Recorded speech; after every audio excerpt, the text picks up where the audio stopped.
What time is it? Tea time! Oh, yeah!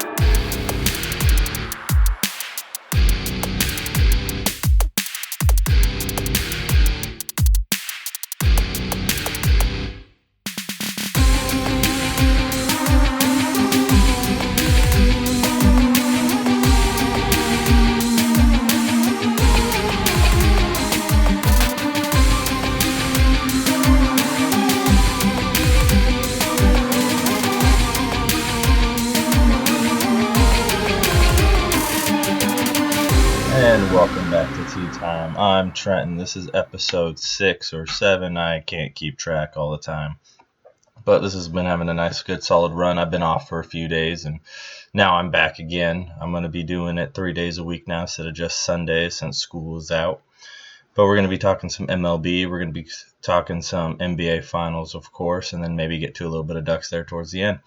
But let's get it started, and let's start off with what everyone's talking about, and that's the NBA Finals.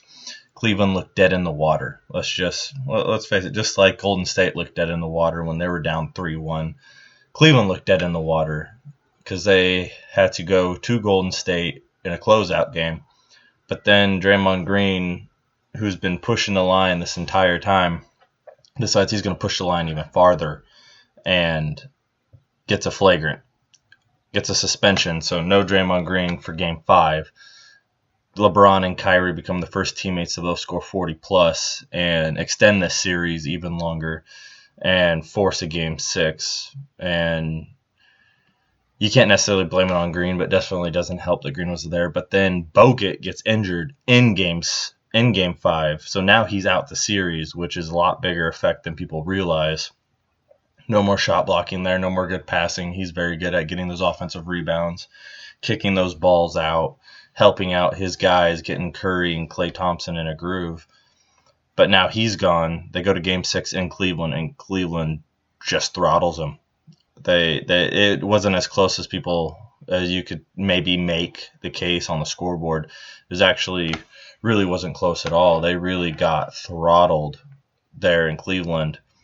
With Draymond Green there, he was completely ineffective. Curry's been completely ineffective the last few games. Klay Thompson's been going off, but Klay Thompson's one guy, and he can't do it alone. But LeBron's just having his way in this series now. He's literally leading in, I believe, 6 or 7 categories now in the finals, so which means win or lose this coming Sunday, LeBron's MVP, and I don't think there's any discussion on that. Like I've said before, he's the best player in the league, and he's really showing it in these finals. Without him, Cleveland's not still in this. Cleveland's out of this, but he's leading. I believe the only thing he's tied in is rebounds, but he's leading in assists, he's leading in points, he's leading in blocks, steals, all that stuff. Obviously, he's not leading in three-pointers made, but that's a stat that doesn't matter as much.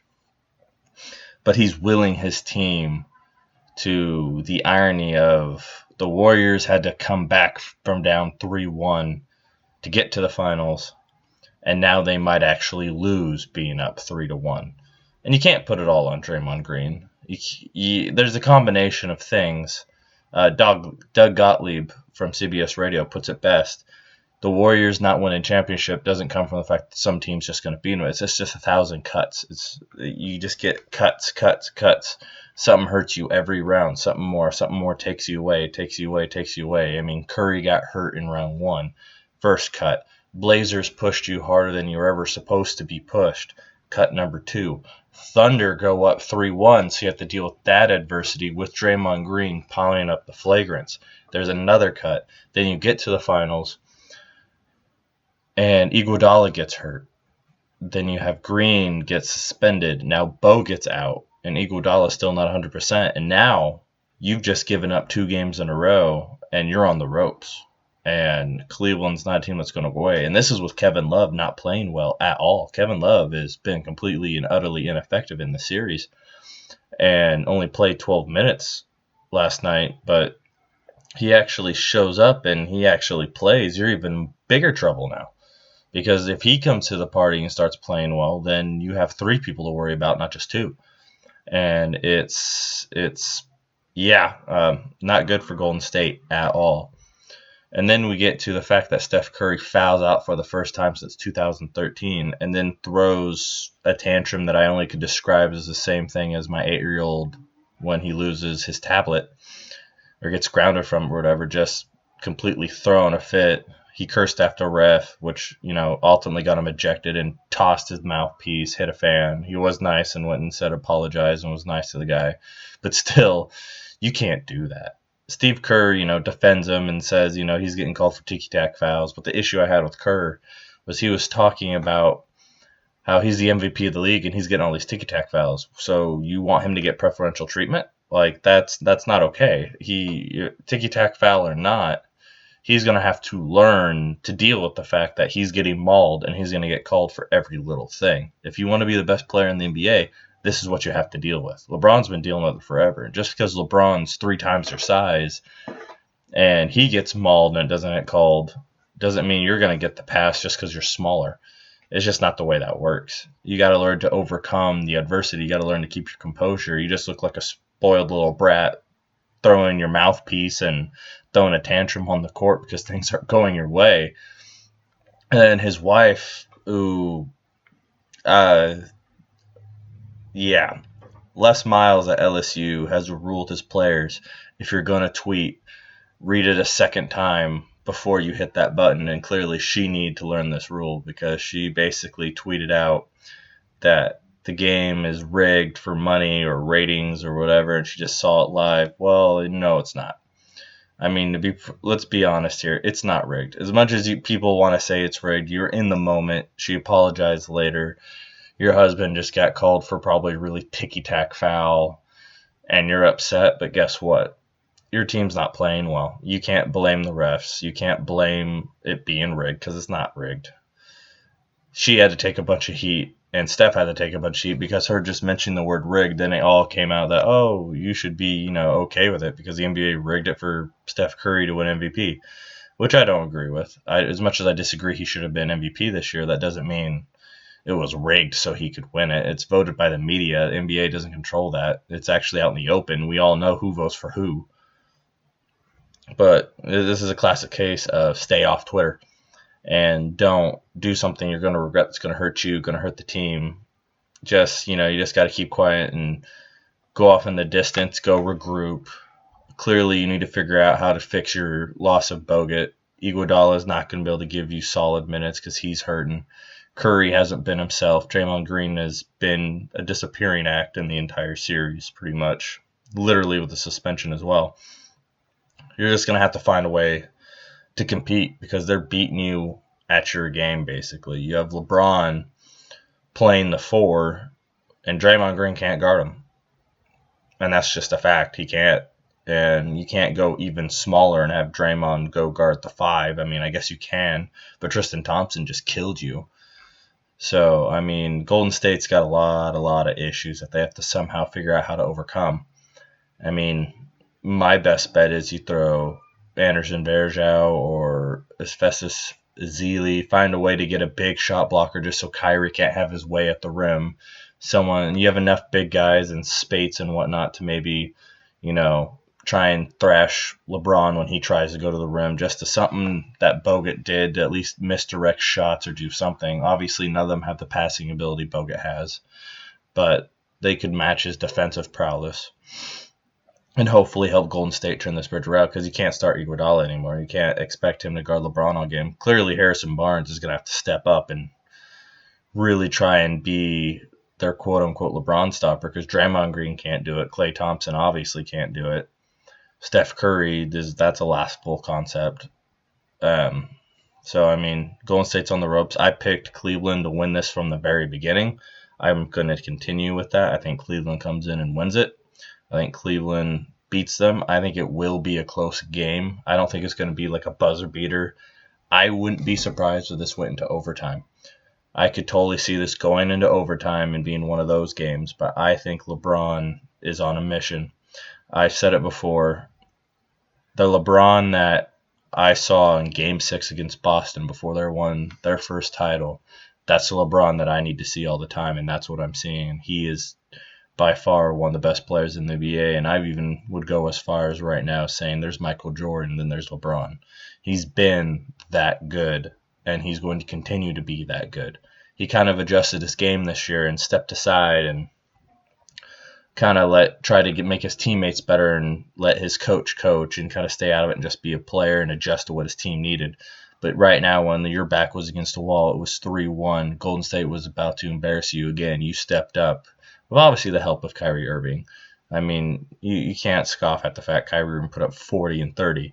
But still, it's LeBron leading every category. And if they manage to lose, he's hands down the MVP. When you're leading in 6 statistical categories, which is unheard of, you're going to be the MVP, and you'll be only the 4th person in the history of sports to win finals MVP in the losing manner. But he's the best player, and he's showing it. I think they win it. And to get on to kind of a touchy topic, I think if they do win it, I've said this before, I think he leaves, and I think he goes to the LA Clippers. I think he wins the title, leaves Cleveland, goes to the LA Clippers. But still kind of I guess you could say fan theory or conspiracy, whatever you want to be. Maybe he stays in Cleveland. Maybe he continues to win titles. Who knows? But if I was to guess, I think he does go and teams up with Chris Paul and maybe Dwayne Wade down there too. Because really, what do the Clippers need? They need a small forward. That's what they need. But that's that with the NBA Finals. You have the Curry tantrum. Cleveland's got them on the ropes, role reversal, the irony in it all. But I'm going to move on to a little bit of the offseason with the NBA. And there's a lot of talk of the league really shaping up, changing up, however you want to put it, with this free agents that we have this year and with how certain players are stacked on certain teams. Like Philadelphia has 4 bigs, and now they're going to get the first pick in the draft, which they're probably taking Ben Simmons, will make 5 bigs. I mean, you could put Simmons at the 3, but that still gives you 4. And they want to play him at the 4 anyways. But I think there's 5 trades that should and might happen. I guess my kind of take on what trades I think could, would, will, should, whatever may happen. And this is without anything drastically crazy happening. Like, we're not going to take into effect, where Durant ends up. We're not going to take into effect where Hassan Whiteside ends up. If LeBron does really leave, stuff like that. We're taking that, if the teams stay as is and we're not taking free agents into effect, I think the trades that will happen, for trade number 1, I think LA trades the second overall pick to go get Marc Gasol from the Memphis. I think Memphis completely blows it up because they're going to lose Mike Conley to free agency. So I think they turn that second pick to go get a established guy in Marc Gasol because they want to bring free agents in. They're not going to be able to do that with just their young guns. And I think Marc Gasol, who was originally drafted by the Lakers and traded to Memphis for his brother Pau, I think Marc would be a top choice for them. And I think Memphis would gladly take the second overall pick, whether they get Ben Simmons or Brandon Ingram. They get something to build upon and start over. You have a new coach, new GM. You're starting over. You're starting anew. You're losing your players. Some of your players are getting old. So really, I think that trade's going to happen. Especially if LeBron stays, I think we will see Kevin Love be traded to the Portland Trail Blazers. I think that will happen. It's his hometown. It's where he's from. It makes sense. He clearly doesn't want to be in the biggest market because if he did, he would not have chose Cleveland. LeBron can only do so much pull.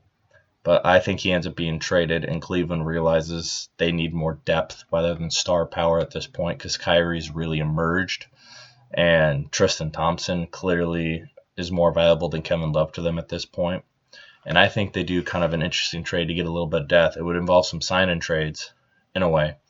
But I believe they send Kevin Love and possibly Iman Shumpert as well.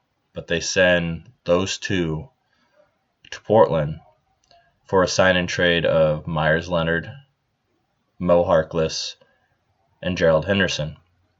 I think those are the 3 they send over because that gives them a 2-3 in Gerald Henderson. It gives them a 3 wing in a Mo Harkless. It gives them a big who can shoot threes, very similar to Kevin Love, but is a lot more physical and actually plays better defense.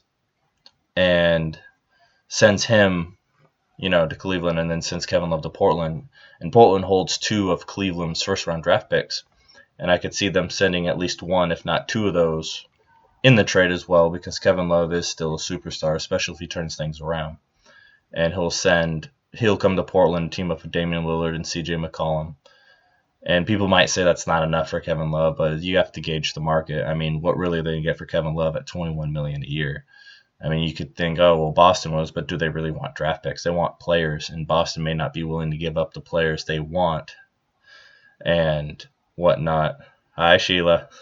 I'm live on Facebook at the moment, and you can comment if you're watching right now. But then the third trade, I think, is this the one no one's really talking about. I think Boston gets their superstar that they've been looking for, the team up with Isaiah Thomas. And I think it's actually going to be Boogie Cousins from Sacramento. I think they take those plethora of draft picks and those few bigs they have to give up.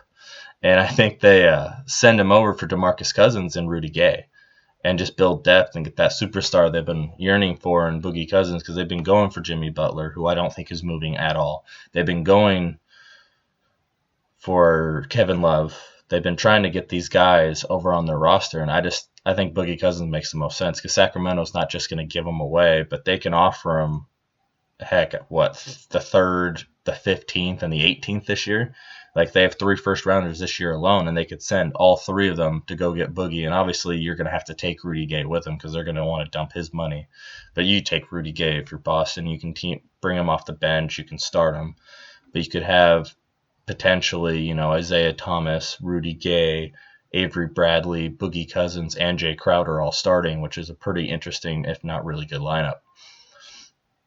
And then for the fourth trade, I think we see, which is going to be an interesting one, I think Philadelphia and Chicago team up for a trade. I think Jahlil Okafor goes to Chicago and Derrick Rose goes to Philadelphia.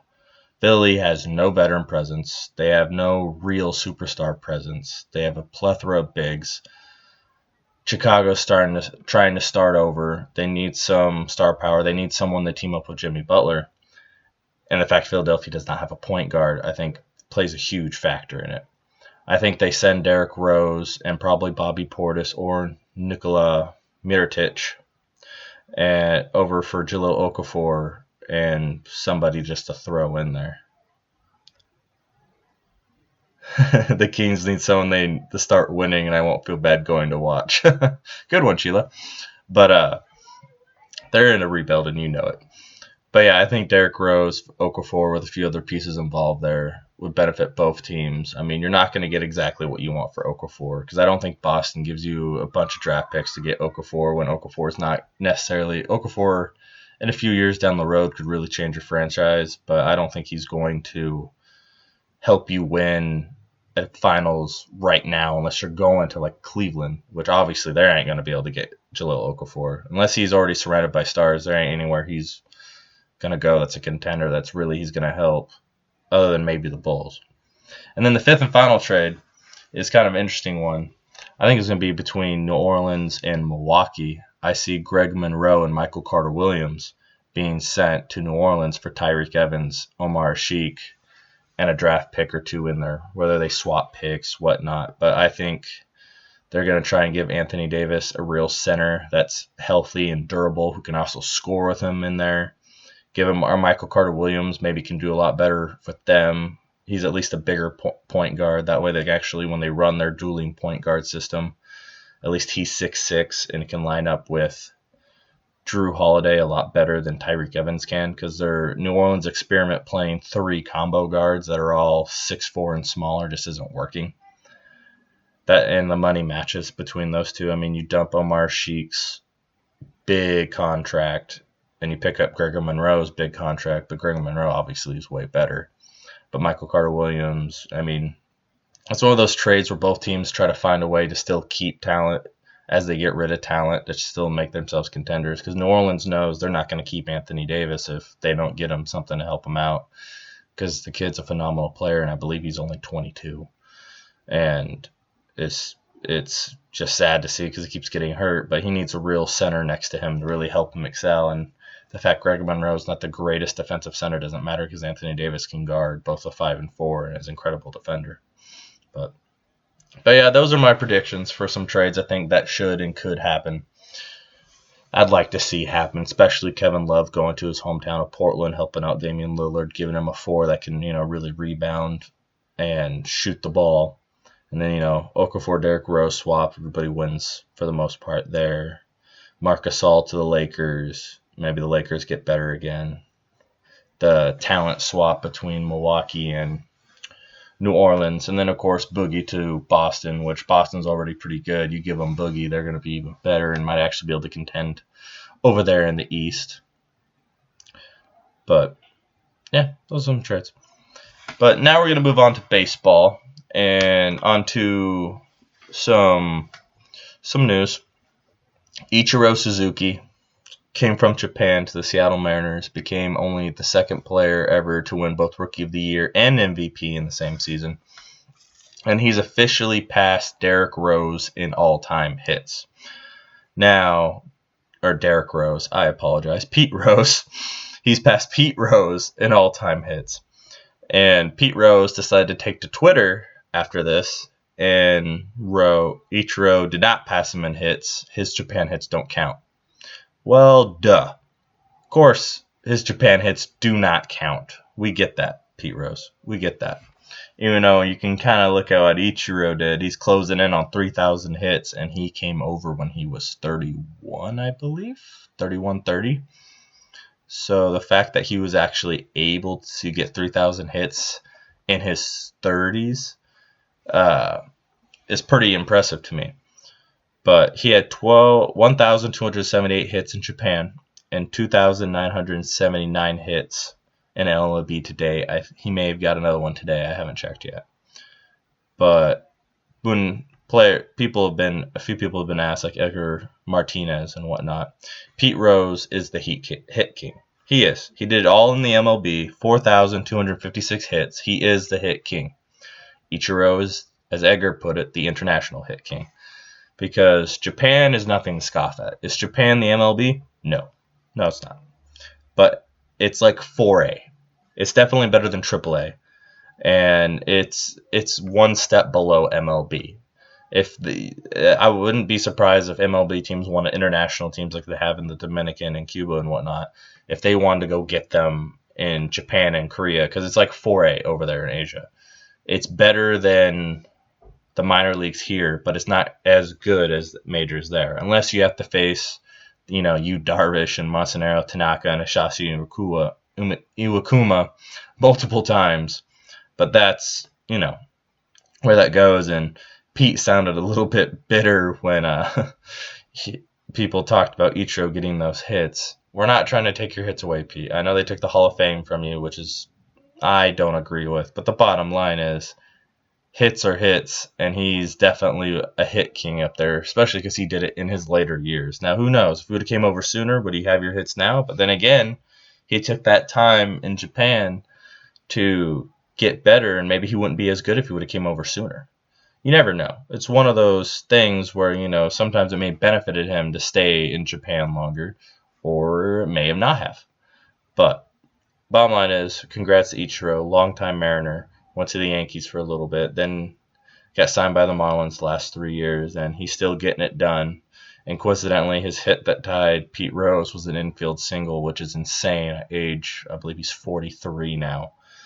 But at 43, he legs out an infield single, still got it, still doing it, helping Miami out, being a real veteran presence over there, and becoming the international hit king, which is just truly impressive. Hats off to him. Good job. But that's actually all I have for baseball. I don't have a whole lot right now. A lot of pennant races are heating up somewhat, but we're getting close to the All-Star break. A lot of teams are just, battling it out. But moving on, do a little bit of college football. We've talked about Baylor in the past. Don't need to talk about it anymore. What's done is done. We don't know what punishments they're going to receive from the NCAA. We already know Art Briles is gone, and Ken Starr is demoted, and I think he ended up resigning. Sheila, what do you want me to talk about the Giants? I don't know what you would like me to say. They're leading their league. It's an even year. I think they have a real shot at getting the World Series. I want to see Madison Bumgarner in the home run derby. I think we need to see that because I think he has a real shot at winning it. I think it would be the funniest thing ever if he was there because the kid has power. I never liked the fact that he's a left-hander hitting right-handed because all it takes is one pitcher to get angry and beat him in the shoulder and end his day. But I think the Giants are a favorite to definitely win it all for sure. I think they'll definitely be in it there. But I want to see him in a home run derby, and I think everybody does. Let Mad Bum rank. This is true. Hashtag it. But going back to Oregon football, going back over there, Oregon, people have been calling for Mark Helfrich's head for no reason at all. They want Chip Kelly back, and I don't know why. Helfrich in his second year did take us to a national title. Yes, he had Marcus, but, if you want to just say, because he had the player, whatever. But they were a little bit behind in recruiting. It was going pretty slow for them, but they ended up picking it up really big, got some strong recruits, a few 4-stars. They got the JC transfer in John Vake, the number 1 guard, which will definitely help out their offensive line. Yes, Andrew, snowball for the win. And then they picked up, and it finally got an in-state recruit, an Alex Forsyth from West Lynn, because we've been striking out on them lately. Yes, we do need to see what Hoke does first. I think from what we saw in the spring game, he definitely made some improvements. There wasn't as many missed tackles. Now, it was a spring game. You can take it for what it is. But at least, we looked better. I like the fact we switched to a 43 because I think that's going to help out tremendously. But then we also picked up the 4-star tackle whose last name I cannot pronounce. If I tried, I'll just butcher it.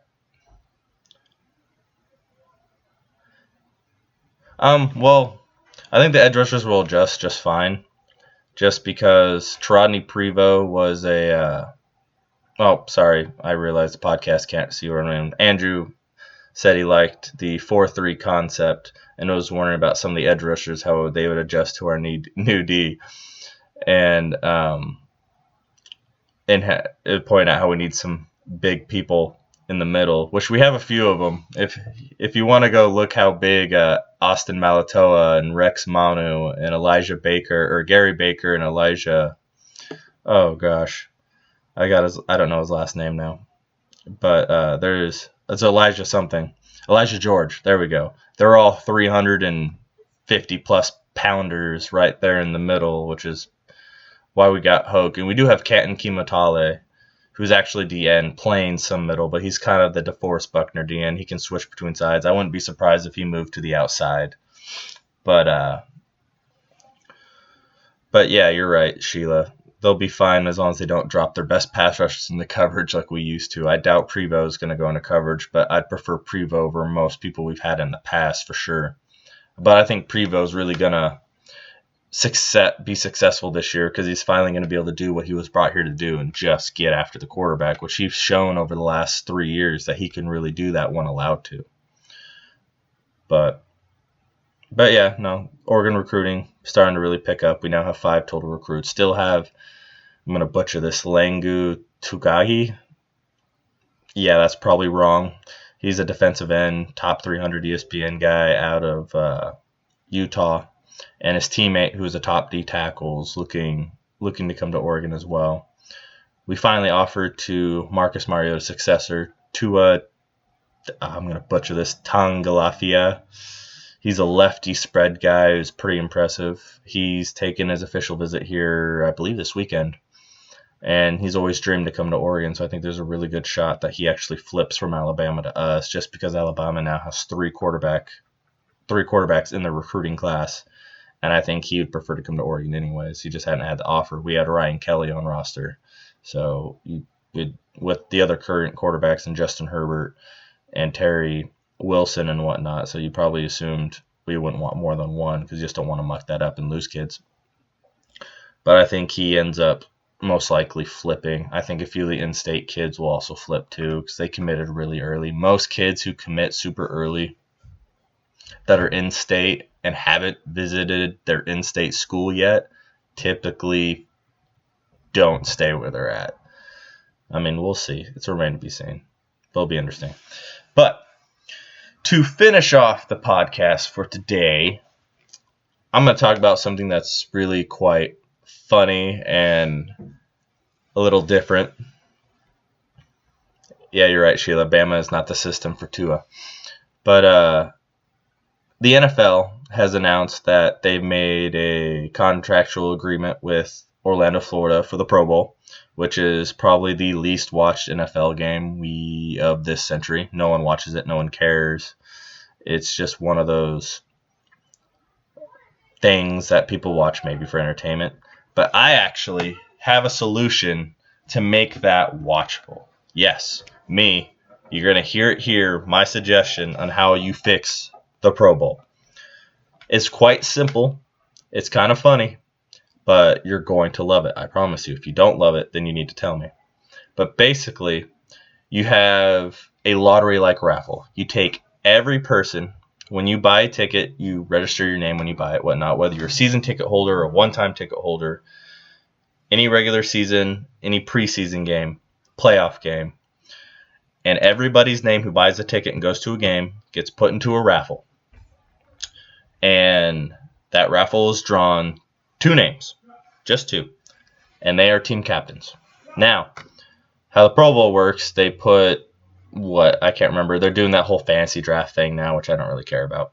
But you're going to put in the top 3 guys from every position in the NFL for Pro Bowl, voted in, or however the hell they put them in the Pro Bowl.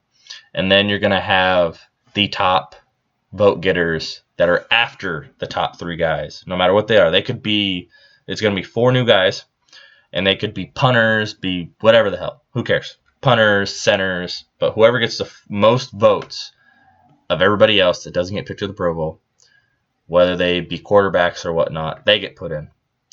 And then the 2 fans that got picked in the drawing that are the team captains, they will pick their teams for a Pro Bowl flag football game. And the 2 people that are drawn as the coaches are the coach/players and team captains.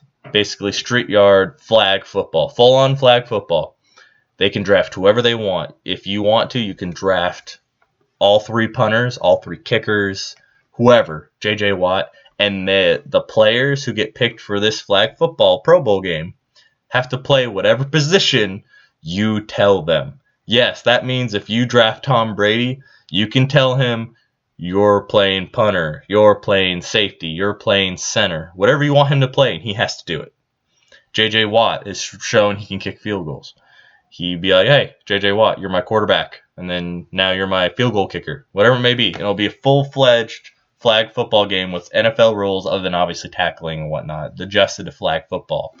But that prevents the fact from letting people stay out of it for the fact, oh, I don't want to play it, so I'm going to fake injury. No more. They have to play. Unless they're in the Super Bowl, they have to play. So there's no worry of injury anymore. So if you want to draft like I would, Marquette King from the Raiders to play whatever position you want, you can do whatever you want. You take all the quarterbacks, never play them at quarterback, whatever it may be. But this is how you get people to watch the Pro Bowl again. You make it a flag football game where 2 fans who went to NFL games that year get to pick their teams and tell them to do whatever the heck they wanted them to do. And you get to do it however you want to do it. You could take Tom Brady and he could never see a snap. The only rule for you as a coach is everybody has to play the same amount of snaps. I'm sure the NFL will have to give some kind of pay bonus to the NFL players to do this. But I strongly believe this will fix the NFL. This will fix the NFL Pro Bowl. Totally will. There's no way around it. I think it would be great. Absolutely great. So, but yeah. Well, that's all I have for you today on this podcast. If I did this live on Facebook for the first time and it kind of went pretty well, I got a few viewers and whatnot, but You can tweet me live. You can Facebook message me, whatever it may be.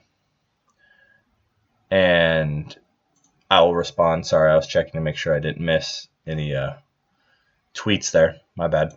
But until next time, which will be this Monday, we'll have a NBA Finals guy crowned. We will have a few commitments also this weekend. Some news, whatnot. But it was awesome having you. Let's keep this going. And until next time. What time is it? Tea time!